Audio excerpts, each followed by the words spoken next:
Hey, good morning, good afternoon, good evening, wherever you are in the world. Scott Luton and Greg White with you right here on Supply Chain. Now, welcome to today's live stream. Gregory, how are we doing? Very good. It is the 1st of November.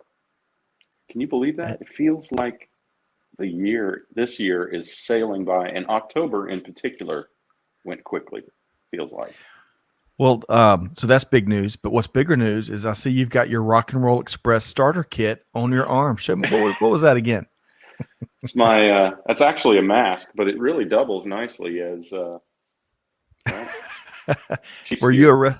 re- well? We've established. Wait a second. Both of us were wrestling fans growing up. You remember Ricky Morton and Robert Gibson when the Rock and Roll Express?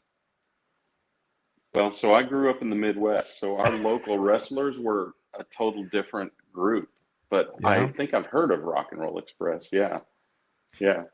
the Did, world did they do renowned. this thing? They have Oh, they had like they had all the wristbands and stuff. back in the 80s, Oh yeah, that was hairbands the and thing. Yeah, bandanas. Yeah, they had them all up their arms and around their head and you name it. They were really cool when you were 12 years old watching wrestling.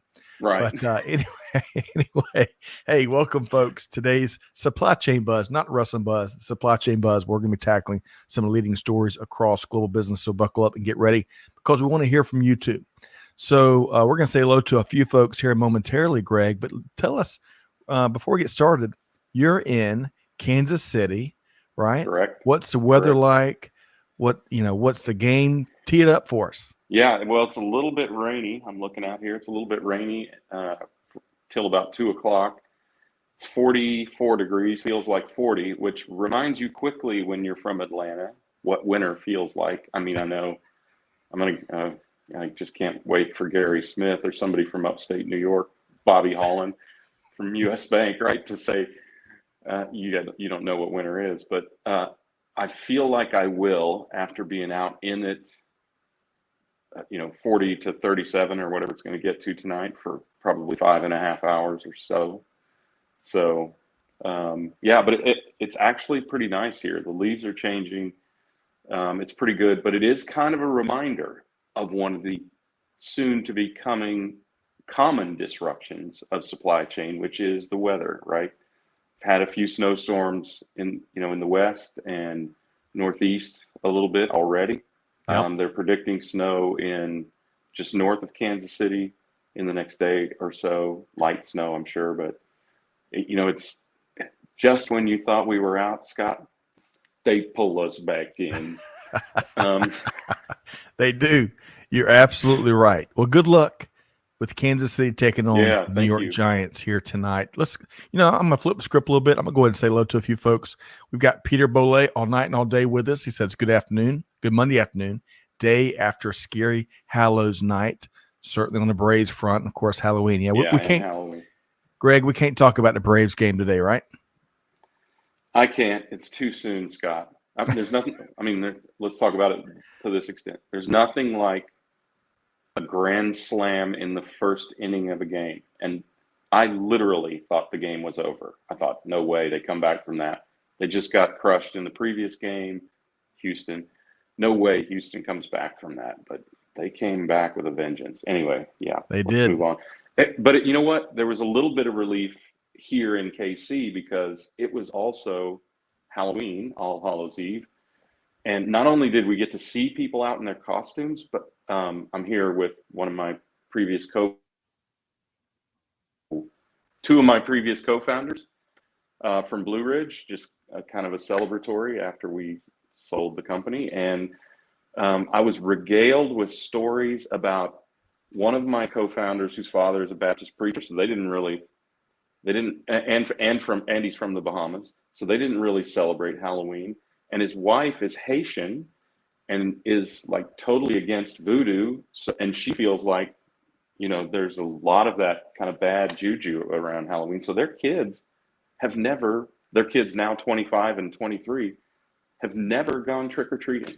Mm. So, and I don't think you're a huge fan of Halloween, right? I I mean, was, not against it or anything, but it's not like your favorite holiday, right? I was just saying that sounds like a wonderful upbringing, Greg, a wonderful upbringing. But so really quick, folks. I offered our kids a little monetary deal if they stayed home and gave out candy versus going trick or treating. We couldn't close the deal, but anyway, Really? they're tough negotiators, Greg. So, That but that we know. that's Right. right. Hey, let's say And hello judges, to they're tough judges of chili really also. tough judges. Wow. Shashi, great to see you here via LinkedIn. And by the way, Peter, thanks for stopping in as always. We can't do a buzz without you. Sushil is tuned in via LinkedIn. Great to have you back, Sushil. Neha is with us via LinkedIn as well. Great to see you, Neha. Let's see here. Chiku from Arizona via LinkedIn. Great to see you. Great to have you here today. Hey, Gene Pledger Gregory from Northern Alabama is with us here. You think he's a Tide fan? I think so. I don't know. Gene, let us know if you're rolling a Crimson Tide fan. But I think that matchup, by the way, the Georgia Alabama SEC championship matchup, I think it's already locked up. Is that right? Did I hear that right? I think you might be right. That's going to be I know that Georgia is definitely in. Really? Yeah. I don't know about Bama yet. So we'll see. Raman is tuned in from LinkedIn. Winners are coming. You're right, whether we like it or not. Speaking of Gary, Game of Thrones reference. That's right. Speaking of Gary Smith, he's here live in person. We'll have to ask him about that fierce New York winter. So Gary, let us know what the weather looks like. In after I was complaining about cold weather when it's above zero. Right. Big show. Bob Bova is back once again. Oh, he's out in California, I believe, Greg. So I bet the weather is really nice out there. And he's a Giants fan. They got a bunch of rain. And, because they had a big storm come ashore, which I think actually helped because their reservoirs in California were down to like 26%. Wow. I mean, you could see the part of lakes that has been underwater for decades, frankly. So it was very strange, but I think that helped some. And of course, it also helped with skiing, which I heard from a listener who is a ski buff. Awesome. Love it. Jose, and so great to have you here, Bob. Jose, he's also a Giants fan. We got some Giants fans here tuning in. Greg, we've got Jennifer from Memphis, one of the barbecue capitals of the world, tuned in via LinkedIn. And blues music. That's right. Akbar, man, you're breaking my heart. Go Astros, he says. Hello from Houston, and let's talk tariffs. And one final one. Do you think we could put a tariff on the Astros? I love that idea. I love that idea, Akbar. Let's see if we can do that. Yeah. How about a tariff on really bad home plate umpires? That's what we should tax. Yeah. But we'll set that aside. Hey, Corinne, great to see you here today, host of Tech Talk Digital Supply Chain Podcast. And she says, Bama has to get through Auburn still, Greg. And, that's no small task. In any year, it's no small task because that is a hate game. And hate can fuel a lot of surprises in a football game, like the Michigan State game this weekend, wherein Michigan scored 21 points in 2 minutes and 35 seconds. Wow. And still lost the game. Unbelievable. Yeah. Great to see you here, Corinne. Delano, good morning, guys, from beautiful Southern California. Happy November 2021. Can't believe it's already here. That makes three of us. Yeah, that is no lie. Kelly Gray, sunny Phoenix, Arizona via LinkedIn. Great to see you, Kelly, and welcome. Phoenix only has two. Yeah, Phoenix only has two weather forecasts. It's sunny and 70 something, or it's sunny and 120 something. It seems like. So, but it's always sunny. Two gears, two toggles. Well, welcome everybody. And I got to throw this one more comment here. Bob says, you mean the Houston Asterix? Ooh, Bob, bringing it today. Love that. Truth. All right. Well, Greg, it's just you and me today. And I say just, but we don't have any. That's plenty. It's plenty. We got plenty of stuff to walk through. I'm going to tee up our visuals here. We've got a couple of events we want to invite folks to, starting with Greg. Tomorrow, we have got a free webinar coming up. We're talking about CX, customer experience, especially as it's being fueled through visibility, diversification, and agility. Now, not only do we have Nate Endicott with Rate Links joining us, but he's bringing a great friend, Andy Houts with School Specialty, Greg. So I'm excited for yet another great discussion with our friends, right?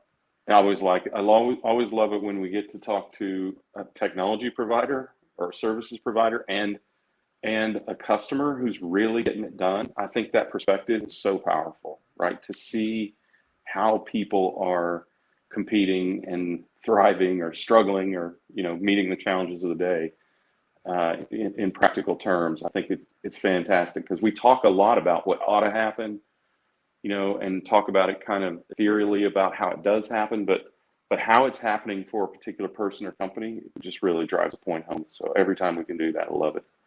Excellent point. Join us tomorrow, 12 noon Eastern time. You got to register, but the link to register is in the show notes. And then coming up next week, I'll be joined by Laura Cesari and Dr. Madhav Durba, November 9th, 12 noon. We're talking about resiliency and agility, Greg. Yeah.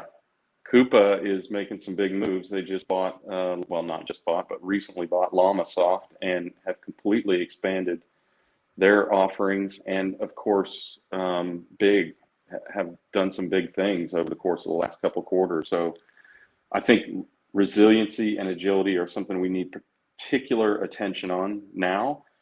We've done a lot of optimization and a lot of ceteris paribus, all of the things being equal, kind of planning and analysis. And now knowing that all things are never equal, we realize that we have to reduce fragility, increase agility and resiliency and responsiveness in the supply chain. And it's going to be a good discussion. Agreed. And by the way, if you've been watching the World Series, holy cow, Coupa is everywhere. They've really made a splash with their sponsorship throughout the playoffs, really. So join us for that. November 9th, 12 noon, the link to sign up. If it's not in the show notes, Amanda, Jada, or Allie, if we drop it in the comments, please. And then, Gregory, so today, pre-show, we were talking about sandwiches. So on today's episode of This Week in Business History, we dive into some of the business side of the global sandwich industry. A little bit of fast food, a little bit of sandwich. So on that note, so folks, if you like the intersection of business and history, you can find This Week in Business History wherever you get your podcast. We'd love for you to describe.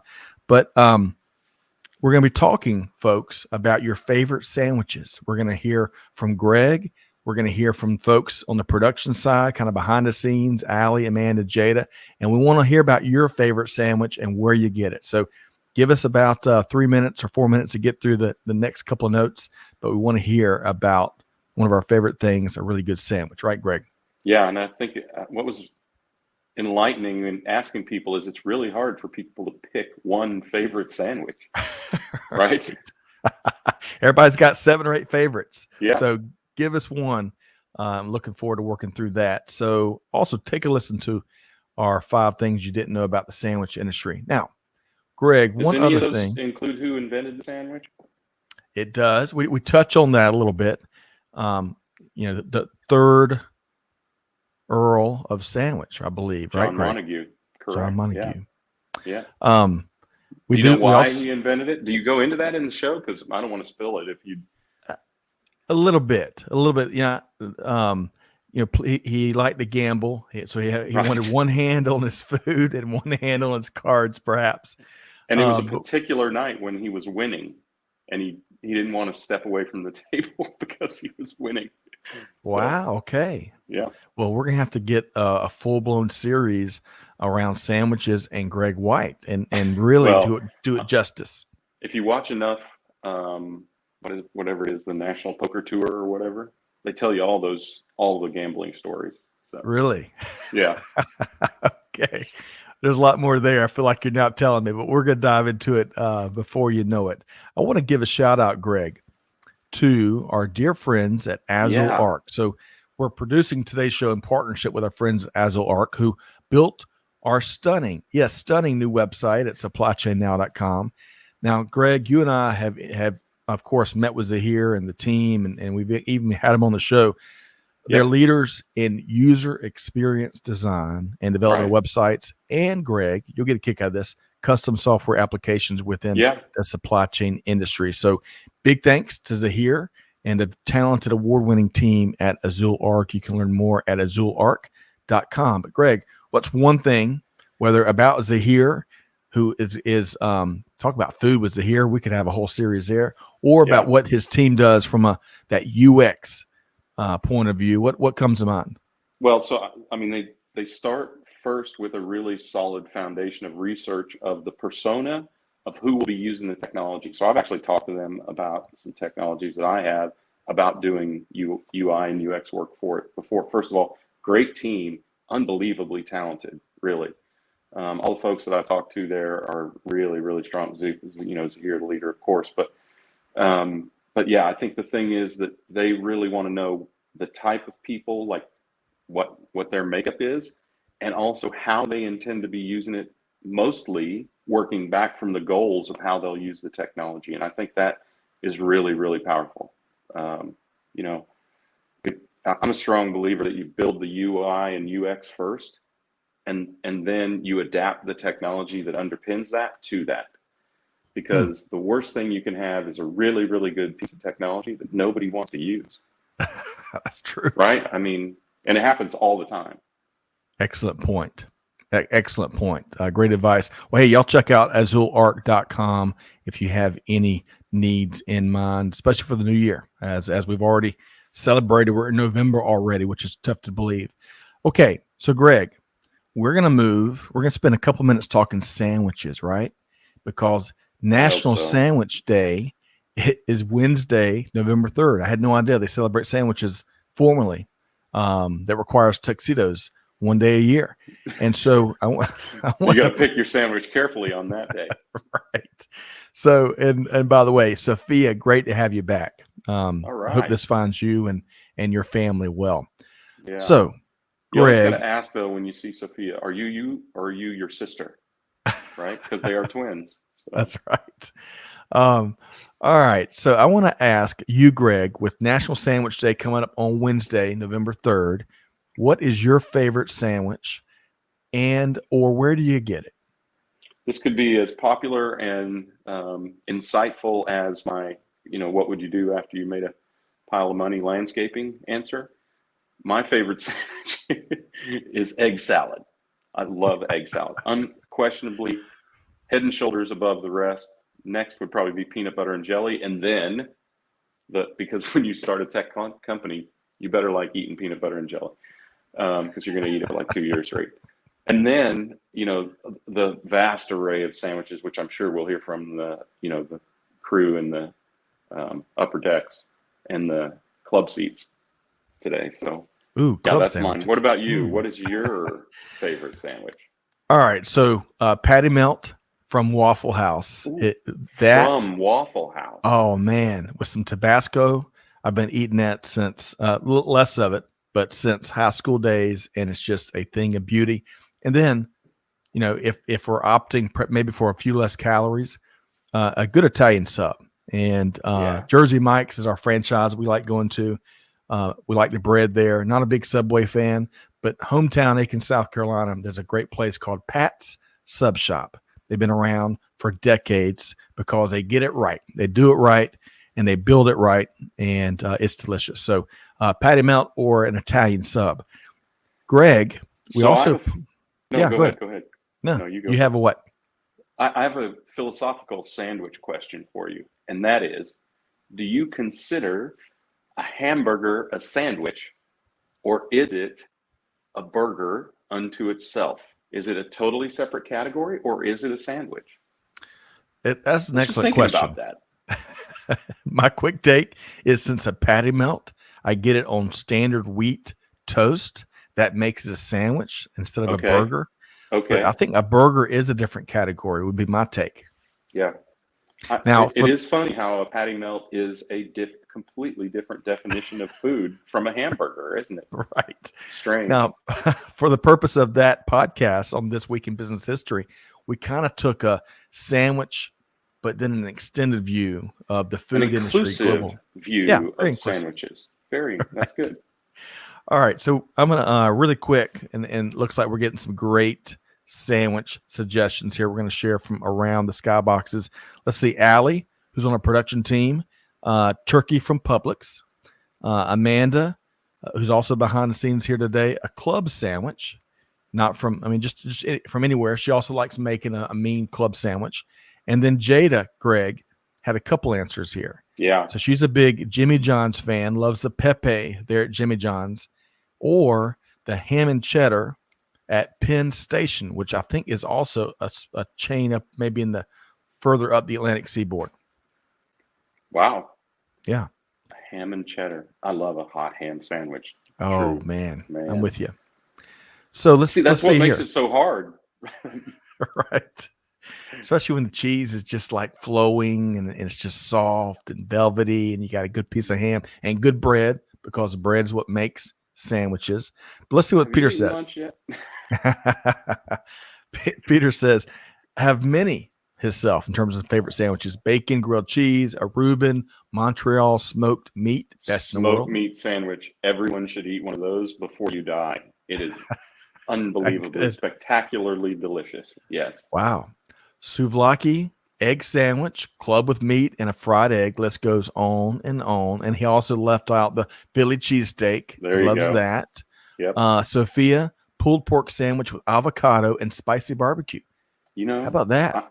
I think a barbecue sandwich is kind of one of those fringe categories, because you so often eat barbecue not on a sandwich, right? But when you do, I didn't even think of that as a sandwich option. But I often eat it. Pete's smoked meat. Can't beat Pete's meat is their slogan. Thank you, Peter Boley. Stacy, great to see you here today via LinkedIn. Corinne says, Mama Goldberg's Mama's Love sandwich with trademark steamed bun. Gary likes a homemade pimento cheese with ham at home and from the store. Definitely the classic Chick-fil-A sandwich. Okay.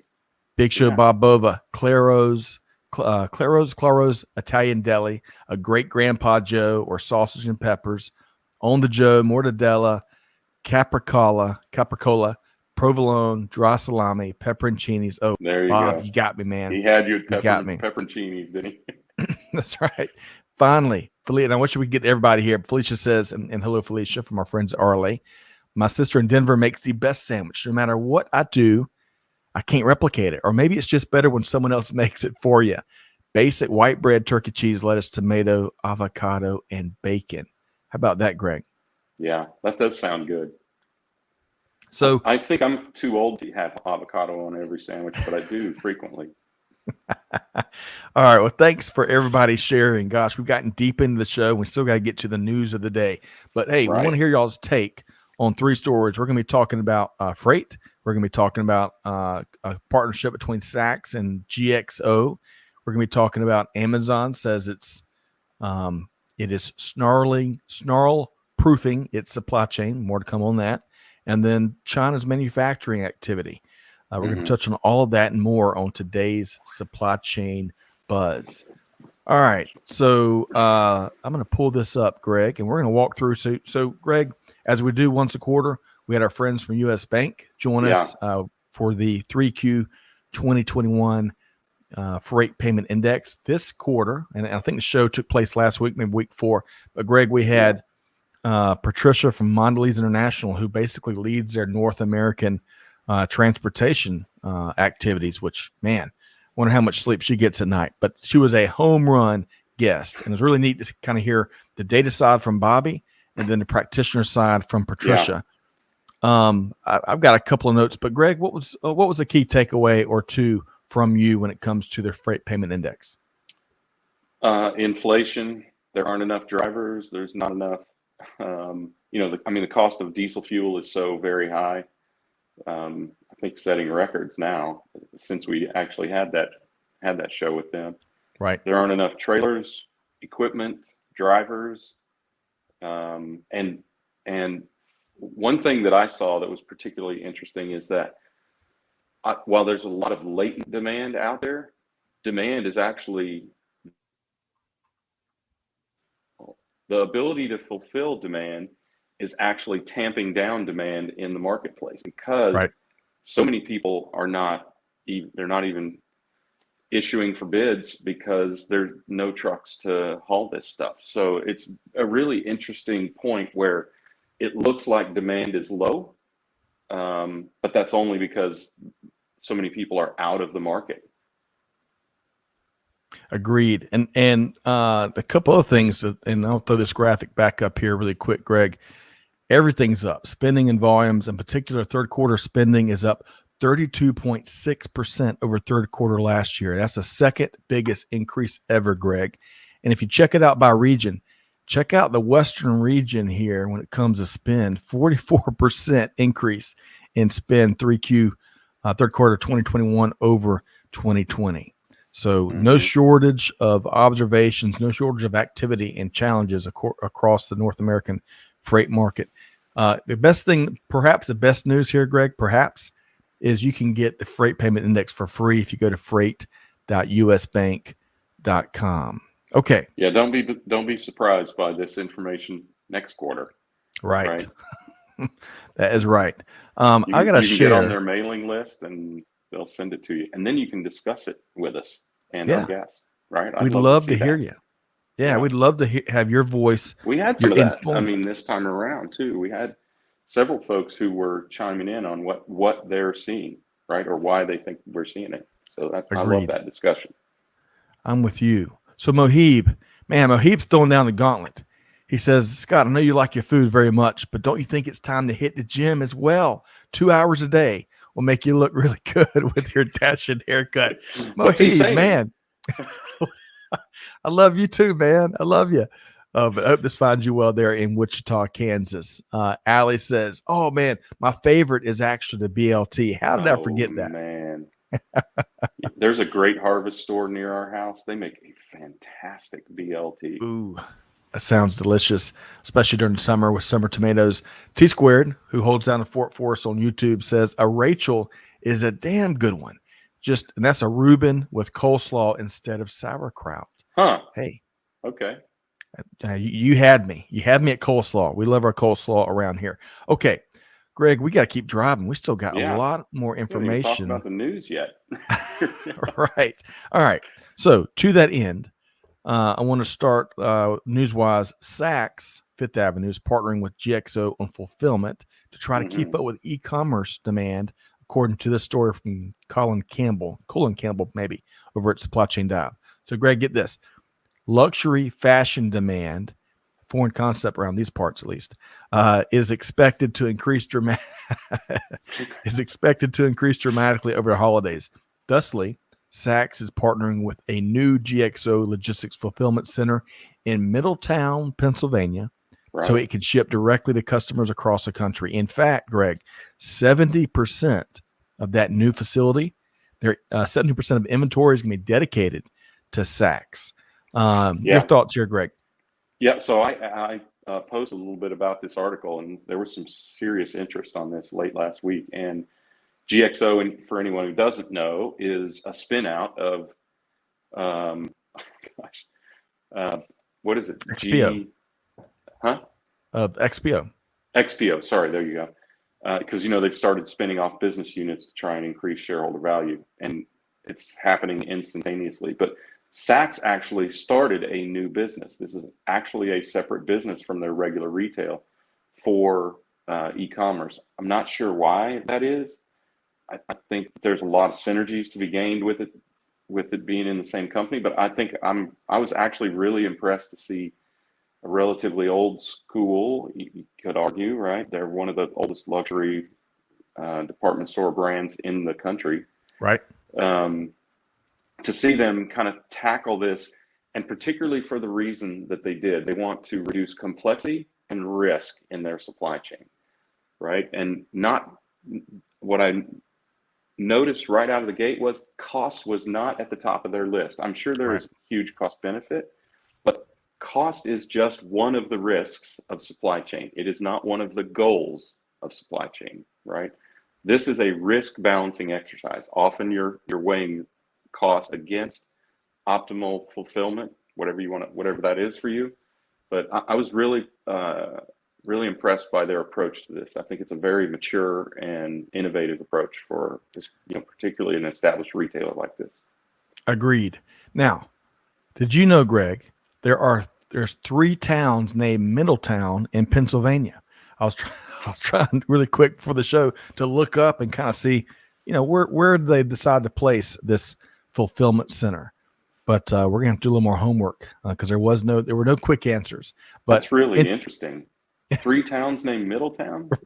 Right. There's a state that has 2 Springfields. Also, I can't remember what state it is, but come on, we can't flood the market. Come on, let's pick one and get more creative. But interesting to see what Saks Fifth Avenue is doing with GXO, and we will see how these efforts play out as we get through the holidays. So moving right along, Greg, I want to talk about keeping up with demand.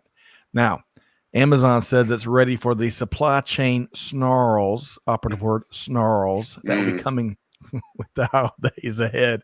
So, and before I give,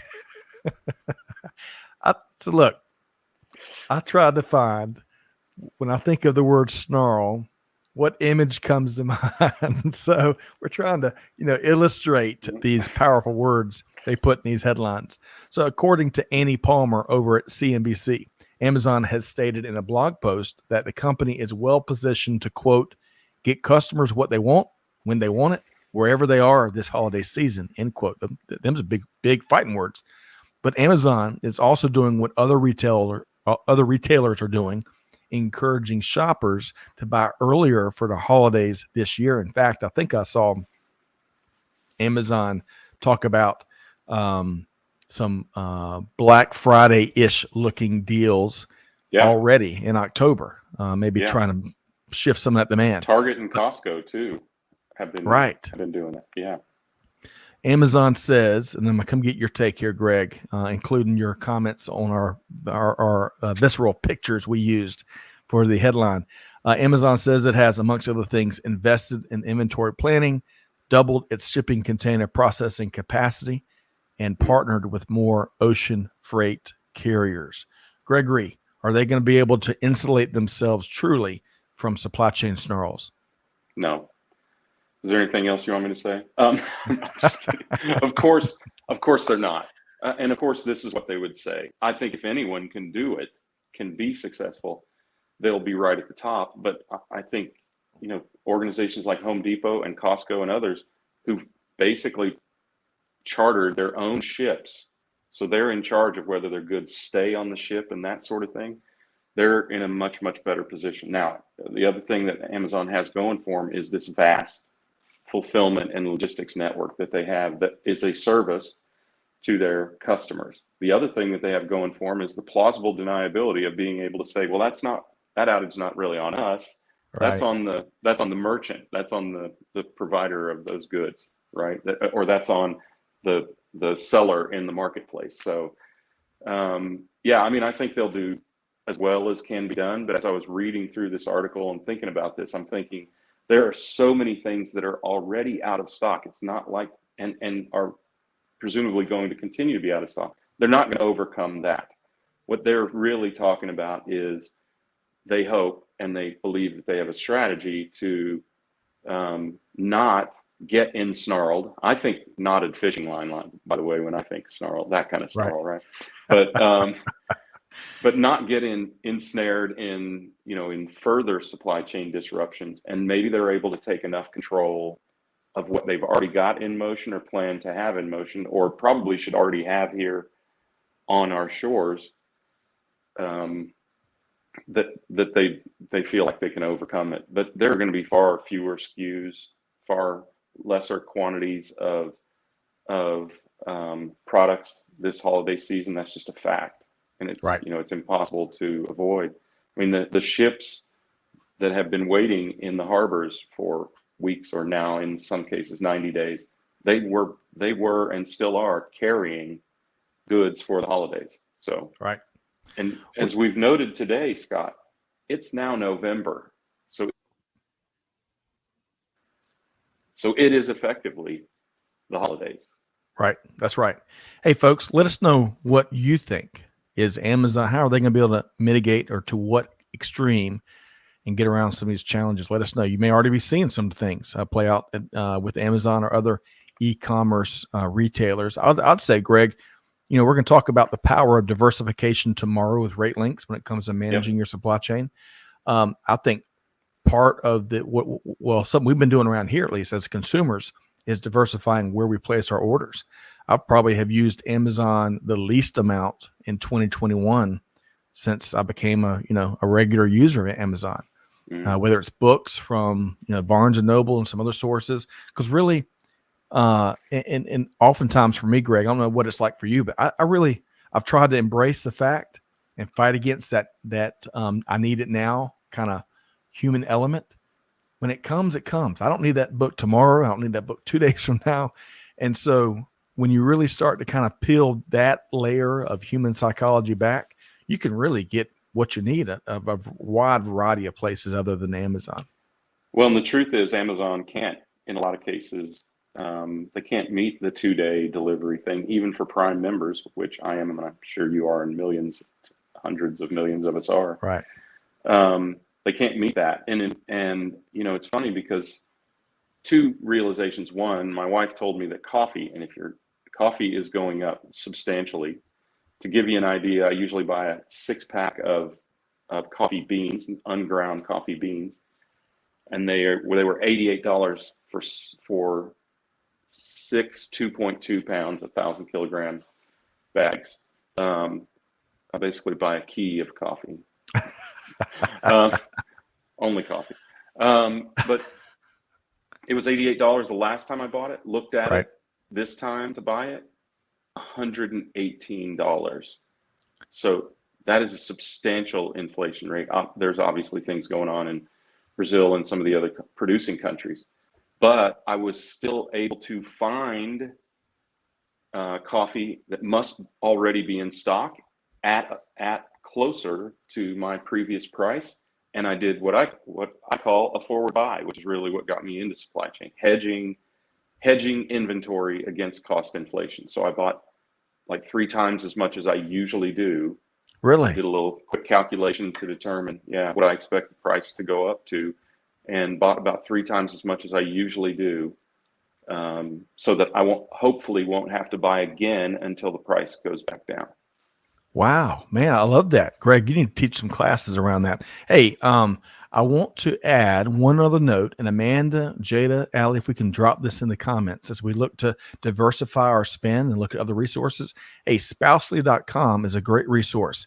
It's a community and a marketplace built and comprised of veteran entrepreneurs, military spouse entrepreneurs, and first responder entrepreneurs. And when Greg talked about coffee, we got a big old 5-pound bag of coffee from one of the wonderful retailers there at Spousely. So it's a great resource to consider as we get into holiday. I've already been in holiday shopping season. So if we can drop that in the comments there, Amanda, that'd be wonderful.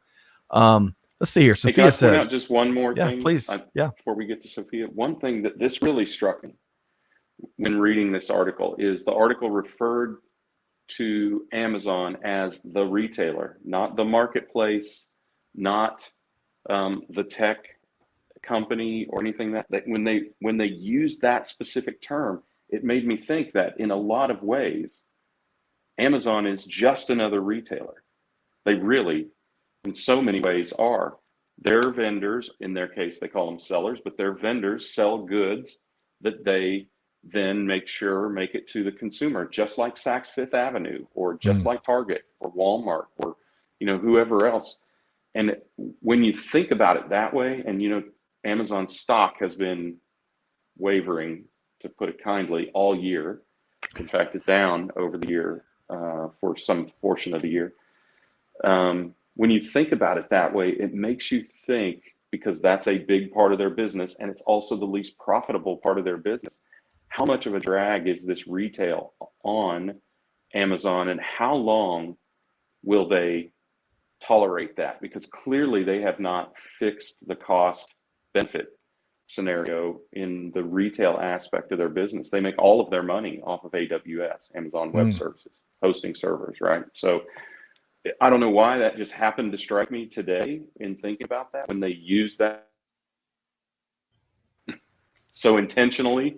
I'm getting pretty good at that, aren't I? So intentionally in the article. I think it's worth a read. I'd love to get people's perspectives on that article. Sorry, let's go back to Sophia. No, I love that. I love that spin. I think a lot of folks a lot of consumers may be looking at Amazon much more transactionally versus kind of that strategic overview of the model that you offered up there, Greg. Sophia says, I believe that as much as Amazon can hold accountable sellers for delays or prove they are not responsible for the out of stocks, customers will sadly always blame them. The sellers, is that what you think that's what she means, Scott? Let's blame see. The Yes. sellers or Amazon? Because I don't think it's sad at all. Blame Amazon. They're the one taking responsibility for it. But yeah, Sophia, if you can clarify yeah. that remark, that'd be wonderful. And I'm so glad you're here. Stacy says, I agree with Greg. Amazon might have strategies in place to make their supply chain better, but to completely avoid the problems they are already having, it'll take a whole lot of better management and accountability is what she is saying that Amazon's got to apply. Yeah, no doubt. All right. Wonderful. And then Jose says, hey, Greg, try Colombian coffee from Coffee Bean. We'll have to check that out. Yeah, so I don't know what the source of the coffee is. I know it's an Italian brand, which I'm not going to name because I don't want you people out there buying it out from under me. but I think some of the beans are sourced from Africa and some are sourced from Colombia. I'll have to look at that again. Wonderful. But we yes, love our Colombian coffee is spectacular, right? I mean, it really is. Enrique and the team at Vector Global Logistics have done a couple of different episodes of Logistics with Purpose, where they talk about not just Colombian coffee, but fair trade Colombian coffee, where the growers are part of the co-op and are appropriately compensated for their for their wares. So yay Colombia and yay to these cooperatives, right? Quick trivia question. So Greg, Brazil leads the world, at least in terms of 2020 production for coffee. Do you know the name of the country that ranks second as of 2020 production? Ethiopia? No, that's a good guess. Vietnam. Really? Can you believe that? And I got that little nugget from a great site called visualcapitalist.com. Amanda, if we can drop that in the notes, if you like infographics and like really interesting infographics, that's really data driven, check out visualcapitalist.com. That really surprised me. Crazy. I would never guess that. Yep. Wow. Let's see. Sophia does clarify. She's talking about sellers get blamed. Yeah. Yep. That's exactly what Amazon wants. Right. Right. Let's see here. And to the previous comment, that's where they need to take accountability. They are almost fully responsible for not only the sourcing or not only the fulfillment, but also the sourcing logistics for a lot of those sellers as well. Yep. So Shashi was on the money. Man, he knows his coffee. I love that. Yeah. Shashi. And he also said, Amazon not responsible for out of stock. How would they manage accountability? Marketing. Right. They have a grand voice. They have a great voice, right? They have the bully pulpit. So they do. And you see, Greg, they've been investing in some of these commercials, these campaigns that talks about how it counters the news narrative out there in terms of how it treats the company treats its workers. Right. Have you seen these commercials? Yes, the Filipino guy who's become a nurse thanks to them, right? Yep. Yeah. I mean, good on them for doing that. I don't know if that's the exception or the rule, but certainly good on them for that. And for anyone who speaks Tagalog, I would love to know what he says in the last part of that commercial. You know the commercial I'm talking about? Mm-hmm. So he talks about the whole story, and then he says something in Tagalog, the Philippine language, but I don't speak it, so I don't know what he's saying. That is a great. You happen to know it? No, I can barely speak English. I struggle with that enough. But Greg, you don't miss a thing. We'll see if someone knows exactly what he says there towards the end of that commercial. I don't think I've picked up on that. But hey, you got to give Amazon credit. I do. I love to see a really good, meaningful story, even if it is perhaps the exception versus the rule. Yeah. Good on the company for doing what they did on that story. All right. Got to start somewhere, right? Got to start somewhere. That's a good point. All right. So finally, as we approach, we're about quarter till top of the hour. and we got so much more fun to have, Greg. A lot of good folks in the skyboxes here today. So, according to Jonathan Chang over at the Wall Street Journal, China's manufacturing activity has contracted for the second consecutive month. October's numbers showed a bigger contraction than September, and the overall manufacturing index for China showed the lowest reading since February 2020. Now, it's a great article. Y'all can check it out via the Wall Street Journal. We can't do it fully justice here. It kind of walks into a variety of different factors that are kind of colliding and intersecting, but a couple of them they pointed out: weak domestic demand related to a variety of factors, including tightening regulation, especially when it comes up to property management and whatnot, investment, and also, they've had isolated breakouts of COVID, so all that has and other things have helped to weaken domestic demand, but also the widespread power shortage, which some are calling China's worst energy crisis in decades. So, Greg, it is. Some of your thoughts.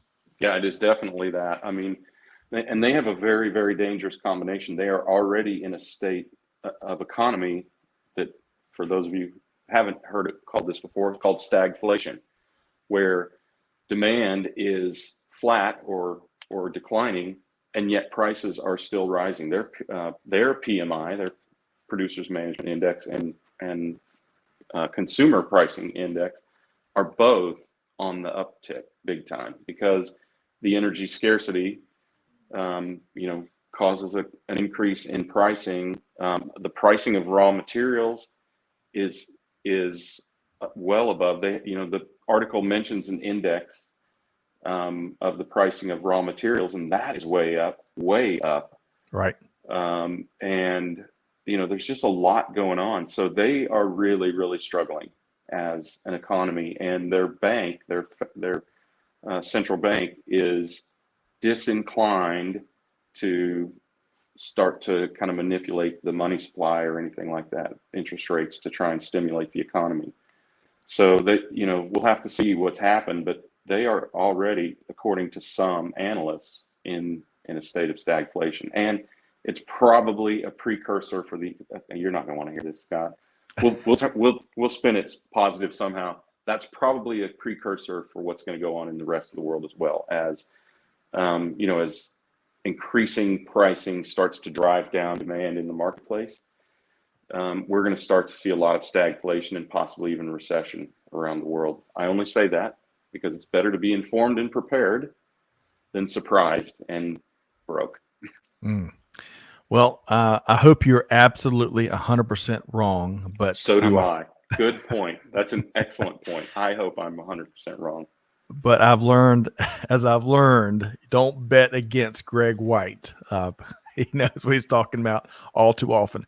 Well, and it also, just to be clear, Scott, it also doesn't mean it's imminent in other parts of the world, right?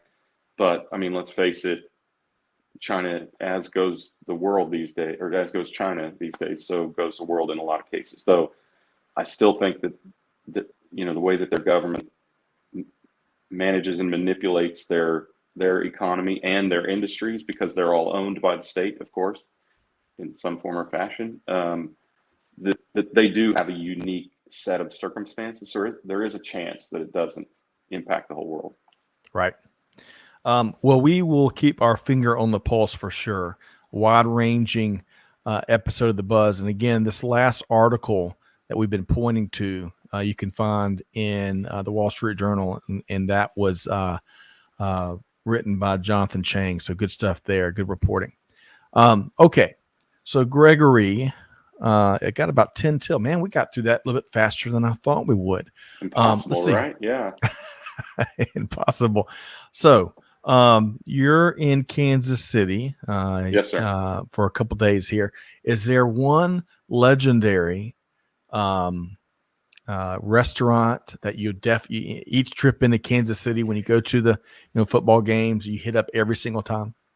Yes, there is. The Arthur Bryant's is a place that I always go. It's old school Kansas City barbecue.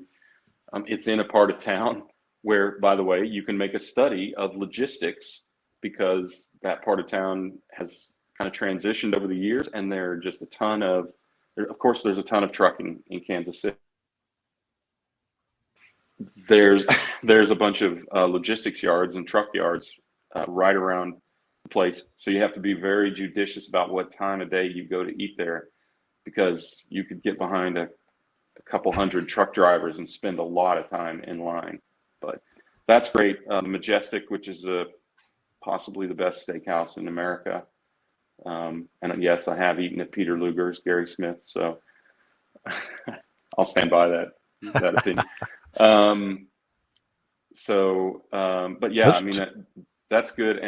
And always, if there is a new but reputable barbecue joint, Q39 is another one of the newer-ish ones, at least to me.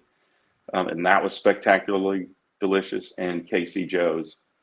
I'm a particular fan of Casey Joe's because I like the way they pull the smoke into and through the food. So. Love it. I love it.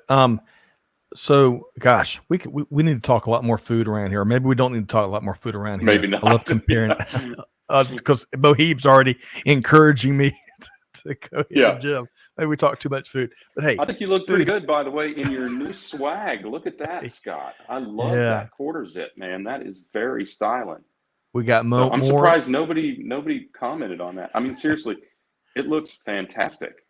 Well, we got a lot more coming. We're hitting a few supply chain snarls, as you might imagine there, Greg. But hey, nobody is immune these days. Nobody is immune. I want to wrap on one thing that we don't talk enough about, folks. There's a wide variety of ways you can engage with what we do here at Supply Chain Now. And by the way, your engagement is the best part of this journey we're on. Really enjoy hearing from all of you. Amanda and Allie and Jada, really the whole team here, produces a weekly e-newsletter. And there's plenty of them, but we have really been reinventing how we do it. It's called The Voice, right after the voice of supply chain. It drops every Wednesday. Mm-hmm. And I'm going to give Amanda a chance to find the link and drop it in the comments, because I want to pose a challenge out there to folks. So if we can drop that link in the chat. And by the way, Jennifer says, I'll weigh in when you come to Memphis if you don't have a favorite barbecue joint. Oh, Jennifer, you can't mention that and not. Come on. You got to let us know your favorite barbecue. Actually, I have been to Memphis, and I have to confess, I wrote it down, so I didn't commit it to memory. But there are a couple of pretty good places. There's one, I think, Grand Concourse, which is really famous. I'm not sure. That's a good one. It's not at the top of my list. I cannot remember what it's somebody's name or nickname or something. I want to say Corky's. Is that it? Corky's? Jennifer, let us know if Corky's is in Memphis. I know you can't leave the place without smelling like you've been barbecued, right. Which I love.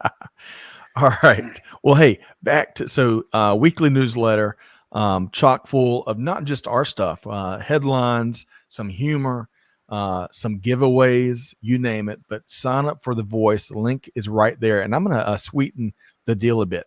So for the next 3 subscribers that subscribe to the newsletter, but then also let us know, and whether you send us a note on social or you can shoot an email over to amanda@supplychainnow.com. We're going to send you some goodies. It may be chili recipe. It might be Allie's championship winning chili recipe. Right. We'll make it worth your while. So if you the first 3 folks that subscribe and shoot us a note, we want to send you something good. And by the way, Jennifer says Corky's is good for a chain. Oh man, there you go. We said the wrong thing. I'm trying to figure out what the place is called. Oh, Rendezvous. Is that it? That is a really good one. Yes, that's it. And it's not Grand Concourse. I'm not thinking about it. There's one that's in a train station or something like that. I can't remember. But Rendezvous. That is style. Kevin L. Jackson popping in. Hey, happy November, Greg. Happy November. I'm glad you made it home safe. It was good to see you on Friday. It was great to see you, Kevin, as you came into Atlanta for our Atlanta Hot Chili Championship cook-off, which Allie won. And, of course, Kevin leads our Digital Transformer series and many other things across global business. So great to see you here, Kevin. Thank you, Bob. The Voice. I think Amanda or Allie or Jada came up with that, so appreciate that. Eric, Germantown Commissary, one of my favorite places in The Memphis. commissary. That's right. That's How about that? Yeah. Now, Jennifer responded, Memphis Barbecue Company. You got to get the barbecue nachos there or Central Barbecue. It all sounds good to me, Jennifer. Yeah. Rendezvous is touristy, she says, but has amazing barbecue shrimp. Right. Stacy, I think that may be the one. Yeah. I know. Scott, we got to wrap this up because I am. Yeah, we do.